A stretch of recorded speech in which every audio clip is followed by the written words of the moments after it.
अस्सलाम student. Exercise 22.1 का question number 9 आज हम करने वाले हैं। वो भी एक बहुत इंपॉर्टेंट क्वेश्चन है एग्जाम के भी पॉइंट ऑफ व्यू से।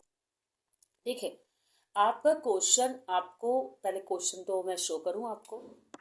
तो क्वेश्चन है कुछ इस तरह का कि कह रहे हैं कि कंटिन्यूअस फ्रीक्वेंसी डिस्ट्रीब्यूशन, वही जिस तरह हमने क्वेश्चन नंबर 8 किया था, लेकिन बिल्कुल वैसा नहीं है। ऐसा नहीं सोचिएगा क्वेश्चन नंबर 8 छोड़ो, नहीं समझते, बिल्कुल चेंजेस हैं इसमें। ठीक है, कह रहे construct continuous frequency distribution of the weight recorded to nearest pound of 40 college students.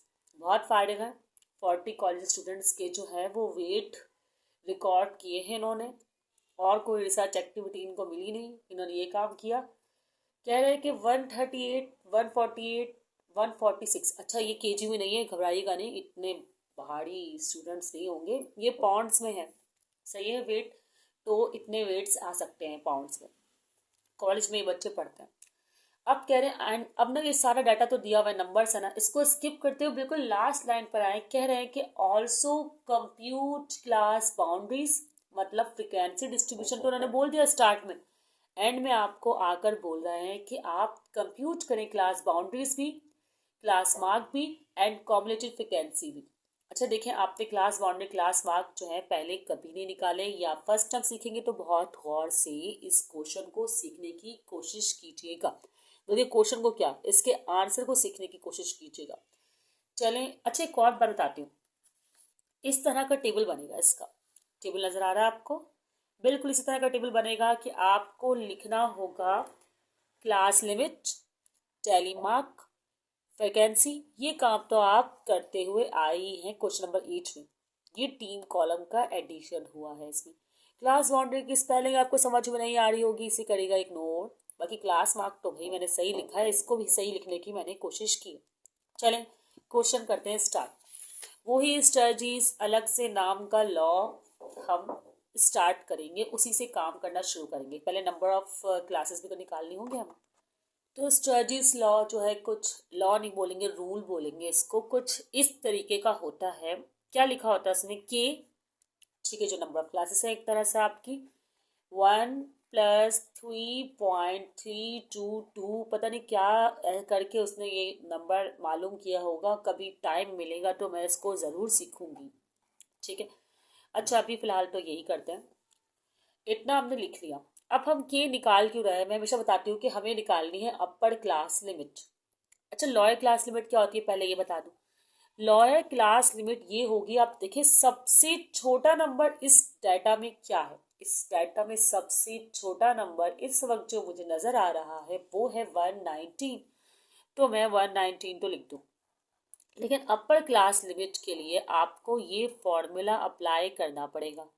वो फॉर्मूला क्या है लिखूं, लोअर काउंट लिमिट एच और माइनस डी।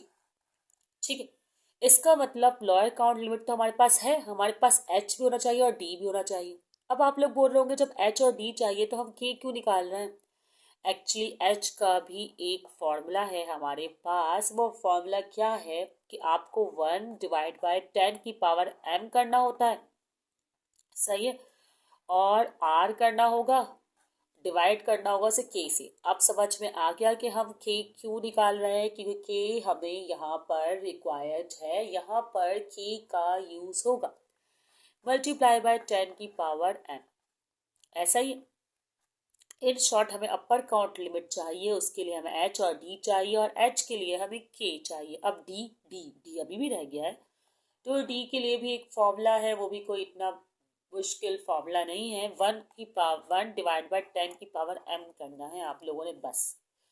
तो इन शॉर्ट आप लोगों ने 1 2 3 4 फॉर्मूलाज अप्लाई करने हैं और आपको सॉल्व हो जाएगा क्वेश्चन। तो ये 1 2 3 4 फॉर्मूलाज को जो है आप याद कर लें, और इसको मैं अभी फिलहाल कर लेती हूँ साइड। ये मैंने साइड में कर लिया। अच्छा एक और बात, ये नहीं कि आप तो समझ में आ गया, आप तो देखनी नहीं वीडियो। आप देखिए इसमें स्मॉल m भी है, कुछ यूज भी है, लॉग भी निकालना है, तो क्वेश्चन को आप जरा थोड़ा सा समझिए। ठीक है, समझाने में थोड़ा डिटेल में सॉल्व होगा, लेकिन जब आप खुद करेंगे जल्दी सॉल्व हो जाता है, 10 से 12 मिनट में क्वेश्चन सॉल्व जो है वो हो जाता है। अब के की वैल्यू आपको निकालनी है, 1 है +3.3 2 है। अब जैसे ही मैं लॉग निकालने लगी तो मैंने देखा भाई इसमें तो एन चाहिए। अब ये एन क्या है? देखिए एन जो है ना एक्चुअली है टोटल डेज की ऑब्जर्वेशन। अच्छा यहाँ पे सॉरी टोटल डेज नहीं है, यहाँ पे स्टूडेंट्स है, टोटल स्टूडेंट्स। तो यहाँ पहले ही लिखा हुआ है 40 कॉलेज स्टूडेंट है, तो मुझे इसको काउंट करने की ज़रूरत नहीं है। मैं यहाँ लिख दूंगी 40। मतलब एन जो है वो आपके पास क्या गिवन है 40 है, तो मैं यहाँ लिख देती हूँ कि एन जो है वो हमें 40 दिया हुआ है। ठीक है ना। अच्छा अब क्या करेंगे, आप log 40 लॉग बुक खोलेंगे और log 40 जो है उसका चेक कर लेंगे। अच्छा ये मैंने यहाँ 2 एक कम कर दिया है, 2 एक एडिशन है, ठीक है, 2 2 2 3 2 2। अब log 40 आप चेक कर लें कि log 40 क्या होता है। आपको पता है जो भी log 40 होगा उसे 1 पॉइंट के साथ लिखेंगे, क्यों? क्योंकि 10 डेसिमल में मतलब 2 पॉइंट हैं, तो 2 माइनस डेसिमल यहाँ पर लास्ट में, तो उसका मतलब ये 2 हुआ। जब 2 माइनस 1 आप करेंगे तो 1 ही आंसर आएगा ना इसका, तो इसलिए मैंने 1 पॉइंट पहले से लिख दिया। अब जो लॉग बुक में लॉग आएगा वो मैं यहाँ सामने लिख दूंगी। तो मेरी शॉर्ट ट्रिक है, मैं डिटेल में भी समझाऊंगी। अच्छा 40 का लॉग में देखती हूँ कि क्या आ रहा है। लॉग 40 है 6020। अब मैं 6020 क्या लिखूंगी, मैं चलो लिख देते 6020 लिख लेते हैं, वैसे तो 602 भी काफ़ी था। ठीक है, अब आप क्या करें, अब आप पहले तो इन दोनों को करें मल्टीप्लाई और फिर इसमें कर दें 1 ऐड। जब आप दोनों को मल्टीप्लाई करके सिंपल कैलकुलेटर में 1 ऐड करेंगे तो आपके पास आएगा 6.321, ये आएगा। ठीक है, इसको आपको करना है राउंड ऑफ। राउंड ऑफ ये 6 में हो रहा है, आप जानते हैं कि 5 से बड़ा डेसिमल नहीं है, तो इसका मतलब आपके पास जो के आ गया वो अप्रॉक्स 6 ही है।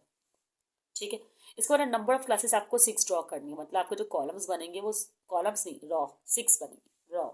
उसके अलावा हेडिंग का रॉ अलग और टोटल की रॉ अलग, तो ये कुल मिला के 7 to 8 रॉस हो गई। मैं चेक करती हूँ मैंने कितनी रॉस बनाई। देखें 1 2 3 4 5 6 7 और ये वाली 8 है ना। ठीक है भाई, अब आगे क्या करना है, आगे क्वेश्चन को हम सॉल्व करेंगे। इस के निकल गया ना।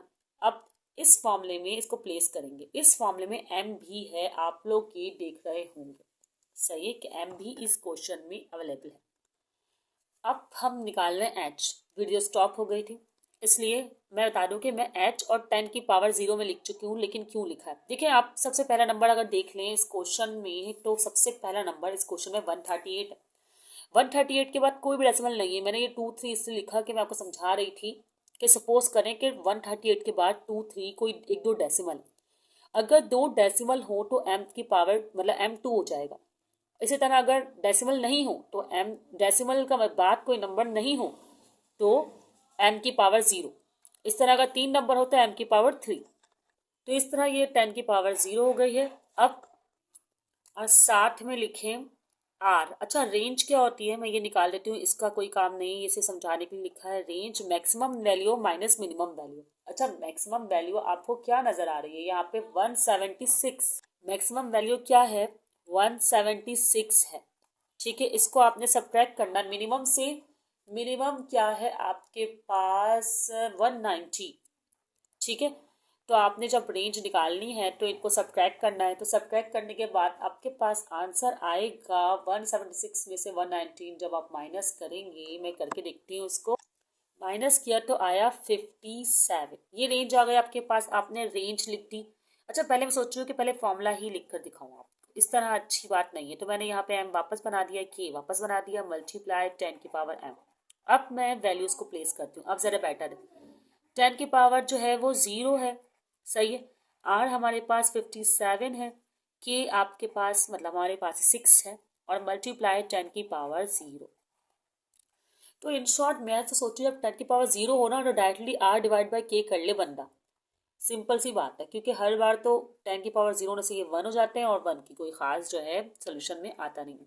ठीक है, तो खैर ये 1 हो गया और 10 की पावर 0 होगी तो 1 हो गया। आपको पता है किसी की भी पावर 0 हो तो वो 1 होता है। तो इन शॉर्ट आप 57 को डिवाइड करें 6 से तो आंसर आपके पास आएगा 9.5, और यहाँ भी 10 की पावर 0 है तो 1, तो 9.5 वन जा 9.5, तो और फिर 9.5 वन जा, तो मतलब 9.5 ही आ रहा है आपके पास। अब देखिए 0.5 है ना, तो उसे राउंड ऑफ अगर आप करेंगे तो h की वैल्यू हो जाएगी 10। तो इस वक्त राउंड ऑफ करके 10 होगी, क्योंकि 0.5 है तो आपको एक बढ़ाकर लिखना है। और लास्ट क्वेश्चन में हमने एक प्रीवियस वाली वैल्यू लिखी थी, क्योंकि 0.5 नहीं था, डेसिमल 0.5 से छोटा था। अभी भी अगर आप अपर काउंट लिमिट को देखें तो लोअर काउंट लिमिट है h है, d नहीं आया है अभी तक, हमारे पास d नहीं है। तो चलें अब d निकाल लेते हैं। d का फॉर्मूला तो आपके सामने नजर आ रहा है, 1 डिवाइड बाय 10 की पावर m। तो इन शॉर्ट कि आपके पास इस तरह हुआ कि 1 डिवाइड बाय 10 की पावर 0, तो d आपके पास 1 ही आया है एक्चुअली। ठीक है, तो खैर अपर काउंट लिमिट अब हम निकाल सकते हैं। ये रहा अपर काउंट लिमिट का फॉर्मूला। तो मैं पहले फॉर्मूला लिखती हूँ, ठीक है, ताकि आपको पता चले कि हम फॉर्मूला पहले ही लिख चुके हैं। Lower count limit plus h minus T, तो ये है हमारे पास। अब हम अपने डाटा देखते हैं कि हमारे पास h है, बिल्कुल h, ये वाला नहीं, सॉरी, ये वाला h रखना होगा ना हमें, बिल्कुल ये वाला h ही रखना होगा। तो खैर ये h और ये रहा d। और लोअर काउंट लिमिट कहाँ है, वो तो बहुत ऊपर लिखी है मैंने, लेकिन मैं दोबारा लिख देती हूँ। चले मैं आपको दिखा देती हूँ, ये रही लोअर काउंट लिमिट, लेकिन मैं दोबारा लिखूंगी लोअर काउंट लिमिट को, इससे कोई मसले की बात नहीं है। तो लोअर काउंट लिमिट हमारे पास है 119। ओके, तो यहाँ पर हमने ये तीनों वैल्यूज निकाली हुई हैं। अब हमें इसको करना है प्लेस। आर को भी मैं लिख देती हूँ ताकि आपको पता चले कि हमने इस तरह आर मालूम किया था। तो अब हम इस क्वेश्चन को कर सकते हैं कंटिन्यू। तो भाई ऐसा है कि अपर काउंट लिमिट तो मैं लिख रही हूँ, लोअर काउंट लिमिट मुझे पहले से है मालूम, और h है 10 और d को मैं कर दूंगी सब्ट्रैक्ट। ऐसा ही करना होगा, या कोई गलती कर रही हूँ तो बता दें, लेकिन आप लोग तो बाद में देखेंगे इस वीडियो को, तो खैर कोई बात नहीं। अच्छा जी, 119 और इनको आप 190 को पहले ऐड कर दें और फिर सब्ट्रैक्ट कर दें, मर्जी है, सही। तो आपके पास टोटल आ रहा है 128। अब आपके पास लोअर काउंट लिमिट और अपर काउंट लिमिट जो है वो आ गई है। अब हम जल्दी से अपना टेबल बना लेते हैं, क्योंकि ऑलरेडी जो है काफ़ी ज़्यादा हमने काम किया है इस क्वेश्चन में। ये क्वेश्चन बिल्कुल मुश्किल नहीं है, बस 4 फॉर्मूलाज को आपने ध्यान में रखना है, और जितनी प्रैक्टिस करेंगे उतना ज़्यादा आसानी से आपको ये क्वेश्चन याद रह जाएगा। तो ये रहा आपका चार्ट जिसमें आपको टेबल बनाना है, मतलब टेबल इन शॉर्ट। अब क्लास लिमिट जो थी वो लोअर क्लास लिमिट पहले आप देख लें। देखें, लोअर क्लास लिमिट 119 है और अपर क्लास लिमिट 128। आपको पता है पहला तो आप ऐसे ही लिख लेते हैं, सही है ना। लोअर क्लास लिमिट 119 और अपर 128 आपने लिख लिया, ऐसा ही है ना, ठीक है। उसके बाद आपको टेलीमार्क वगैरह लिखने हैं। अब आपको पता है कि 10 का डिफरेंस है, क्यों? देखें h जो होता है ना, h कहाँ गया है, h है, हाँ ये रहा, h क्या आया था 10। तो आपको हर 10 नंबर छोड़कर जो है वो क्लास लिमिट्स बनानी है। कैसे? जैसे देखें 128 है तो उसके बाद 129 आता है, फिर आप 10 स्किप करें तो आपको पता है कि 138 आएगा। देखें 119 है ना, 129 है, इसका मतलब यहाँ पर जो आएगा 139 आएगा। ये मैं सिंपल करने के लिए बता रही हूँ। और फिर 10 स्किप कर दें तो 148 आएगा। इस तरह फिर यहाँ पर 149 आएगा, और 10 स्किप कर देंगे अगर तो आपके पास क्या आएगा, 149 के बाद 10 स्किप करना है 158, सही है। उसके बाद अभी ये 1 2 3 4 हुई है ना, और आपको कितनी बनानी है 6, तो दो और आपको जो है वो बनानी है, सही है, 2 और आपको बनाना। तो 2 और बना लेते हैं, 149 158, तो आपको पता है 159 आएगा, और 10 आगे जाएंगे तो 168, फिर और 169 आएगा, और 10 तो 178। बस ये आपकी क्लास लिमिट्स जो आपकी ड्रॉ हो गई, मतलब बन गई। अब आपको टैली मार्क्स लगाने, वो तक पता है कि जितने नंबर्स आ रहे होंगे उतने ही आप काउंट करके टैली मार्क लगा देंगे, लेकिन उसी लिहाज से फ्रिक्वेंसी आएगी। अब क्लास बाउंड्री के लिए मैंने बहुत छोटा सा कॉलम बनाया है, मुझे अंदाज़ा नहीं था, खैर अंदाज़ा था लेकिन पता नहीं मैंने क्यों बनाया है, चले कोई बात नहीं। अब आप देखिए 128 के बाद आ रहा है 129। जब ऐसी सिचुएशन आती है, मतलब अभी तो उन्होंने बोला है ना क्लास बाउंड्री निकालने की, क्लास बाउंड्री में ना सपोज करें, पहले तो बता देती हूँ आपको करना क्या है। आपको इस वाले नंबर में आधा कम करना है, आधा कम मतलब 118.5 हो जाएगा, और इस वाले में आधा बढ़ाना है तो हो जाएगा 128.5, ऐसा ही हो रहा है। इस तरह यहाँ पे भी आधा कम करना है तो ये 128.5 हो जाएगा, और यहाँ पर आपको आधा बढ़ाना है तो 138.5। अगर आप लोग एक चीज़ नोटिस करें, चले पहले अभी नोटिस नहीं करवा रही मैं आपको, 139 है तो हाफ कम करें तो 138.5 हो जाएगा, और इस साइड हाफ बढ़ाए तो 148.5 हो जाएगा। आप नोटिस करें तो यहाँ अगर 128.5 है तो यहाँ भी 128.5 है, यहाँ 138.5 है तो यहाँ भी 138.5। इसका मतलब ये है कि क्लास बाउंड्रीज में जो है वो एक कंटिन्यूस सीक्वेंस जो है वो चल रही होती है। इस तरह आप इसको 148.5 इसको भी हाफ कर दें, बैक कर दें, मतलब हाफ माइनस कर दें, और यहाँ पे हाफ का एडिशन, तो ये आपके पास जो है क्लास बाउंड्रीज बन जाएंगी। ठीक है, 168.5। अब इसके बैक जाएंगे तो 168.5 और यहाँ पर 178.5। कोशिश किए कि आपको क्लियर नज़र आए। ठीक है, आप नज़र आ रहा होगा आपको क्लियर, ये आपने क्लास बाउंड्रीज जो है वो बना ली हैं। देखिए, मैं फ्रीक्वेंसी और टेली मार्क इसलिए पहले नहीं कर रही, ये आप लोगों को सीखा हुआ है। अब पहले क्लास मार्क सीख लें। देखिए, क्लास मार्क का मतलब एक तरह से एक्स होता है, सही है, मिड पॉइंट भी कहते हैं इसको।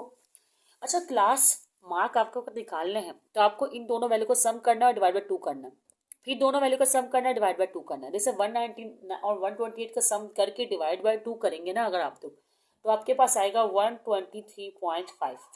फिर इन दोनों का सम करें और डिवाइड बाय 2 करें तो आएगा 133.5। तो ये मिड पॉइंट होता है। इस तरह यहाँ 143.5।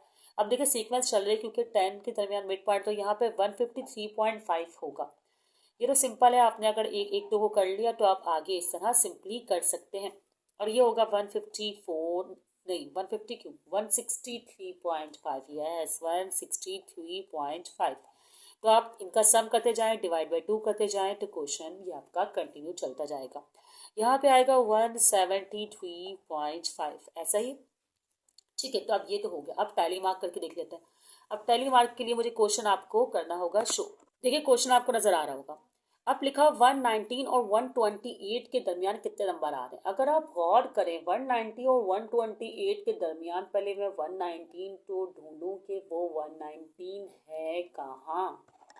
सही, फोर्थ पे आपको पहला 119 नजर आ रहा होगा तो आप एक टैली मार्क लगा दें। फिर फोर्थ के बाद अगर आप कंटिन्यू करें 119 के बाद आपको 128 तक के दरमियान का नंबर नज़र आ रहा होगा। ठीक है, देखिए 126 नज़र आया है, इसे सेकंड कह दें। सही है, एक और टैली मार्क लगा देती हूँ इस तरह। उसके बाद 128 भी मुझे एक बार नज़र आ रहा है, लेकिन 128 से पहले भी एक नंबर मुझे नज़र आ रहा है। जी आ रहा है, 128 से पहले भी मुझे एक नंबर नजर आ रहा है, जैसे कह रहे हैं 125। देखें 125 है ना 126 के बाद, तो ये हो गया, और फिर 128। इस तरह हमने 4 नंबर ढूंढ लिए। इसी तरह हमने बाकी नंबर भी ढूंढ कर टैली मार्क्स बना लेने हैं। फिर फ्रिक्वेंसी लिखनी है, और टैली मार्क आपको पता है कि बस देखना कि 129 और 138 के दरमियान कितने नंबर्स आ रहे हैं। इसी तरह आपको टैली मार्क लगाते रहना है। आपको यही पता है कि 5 के बाद टैली मार्क कट करना होता है। जैसे अब 129 से लेके 138 के दरमियान ना 6 है, तो मैं 1 2 3 4 बनाऊंगी मार्क, और फिर 5th यू कट करूंगी और 6 यू बनाऊंगी। इस तरह का रूल होता है। तो ये टैली मार्क आप बना ले, क्योंकि मैं आपको या तो कॉलम दिखा सकती हूँ या फिर क्वेश्चन शो कर सकते हैं। तो मैं क्वेश्चन अगर हटा दूंगी तो अगर टैली मार्क में लगाती भी रहूँ खुद तो वो आपको नजर नहीं आएगा। इसलिए अब वो क्वेश्चन आप जो है वो खुद देख लें और टैली मार्क में लगा के रख लेती हूँ, ताकि वीडियो और ज़्यादा लॉन्ग ना हो जाए। क्वेश्चन मैं आपको शो नहीं कर पाई थी, इसलिए टैली मार्क में यहाँ बना चुकी हूँ, बल्कि बना क्या रही हूँ। ठीक है, तो ऐसा है कि इस पे 4 है। ठीक है, और यहाँ पर 1 2 3 4 5 का सेट और 1 6, यहाँ 2 5 के सेट मतलब 10 और 4 14, यहाँ एक 5 का सेट और 2 7, और यहाँ पे एक 5 का सेट और 1 6, और यहाँ पर 2। तो ये हो गया फ्रीक्वेंसी, ये हो गई क्लास बाउंड्रीज, और ये हो गए मिड पॉइंट्स, ये जैसे क्लास मार्क भी कहते हैं। अब क्युमुलेटिव फ्रीक्वेंसी क्या होती है, आपको करना ये कि पहली फ्रीक्वेंसी तो आप एज इट इज ऐसे ही लिखेंगे, फिर आप लिखेंगे 4 और 4 में जमा कर देंगे 6 को। पहले वाले में तो ऐड करने के लिए नहीं था ना, सही है ना, इसलिए 4 + 6 आप ऐड कर सकते हैं, 11 हो गया। फिर क्या करना है आपको 11 लिखना है, ये जो 11 आया है वो लिखना है, और फिर +14 कर देना है आपको, जो यहाँ की फ्रीक्वेंसी है। तो ये हो जाएगा आपके पास 25। ठीक है, फिर 25 लिखना है और आपने इसमें ऐड कर देना है 7। तो इसी तरह ये हो जाएगा 32। फिर आपको 32 लिखना है और ऐड करने हैं 6, तो ये हो जाएगा 38। और फिर 38 के बाद आपने ऐड कर दे है इसमें 2, तो ये हो गया 40। जैसा कि टोटल नंबर ऑफ जो आपकी ऑब्जर्वेशन थी वो आ गई। अच्छा, यहाँ जो फ्रिक्वेंसी आई है उसको भी आप सम कर लें। इसको समीशन एफ भी कह सकते हैं, एम भी कह सकते हैं। खैर, तो ये हो गया 40। तो यहाँ पर आपका फ्रिक्वेंसी डिस्ट्रीब्यूशन का जो वो टेबल है वो बन गया। ये लाइन थोड़ी मैंने टेढ़ी ड्रॉ की है, चलिए इससे कोई फर्क नहीं पड़ता। ओके, यहाँ पर एक क्वेश्चन हो गया सॉल्व। सही है स्टूडेंट्स। अगर समराइज किया जाए इसको तो ये क्वेश्चन कुछ इस तरह का था कि आपको पहले स्ट्रेचिस रूल अप्लाई करना था और उसके बाद इस फॉर्मूले के साथ इन 3 फॉर्मूलाज का भी यूज़ करना था और अपर क्लास लिमिट मालूम करनी थी। ठीक है, उसके बाद ये टेबल बनाया गया है जो आपके सामने है ही, इसका आप स्क्रीनशॉट ले सकते हैं। तो क्वेश्चन नंबर 9 यहाँ पर हुआ मुकम्मल। अगर कोई क्वेश्चन आपको पूछना हो तो कमेंट सेक्शन में ज़रूर पूछा करें। आप लोग जो अप्रिशिएट करते हैं वो बहुत बहुत ज़्यादा अच्छा लगता है हमें, जब हम ये देखते हैं कि आपको चीज़ें समझ में आ रही हैं। ओके स्टूडेंट्स, दुआ में याद रखिएगा। अल्लाह हाफिज़।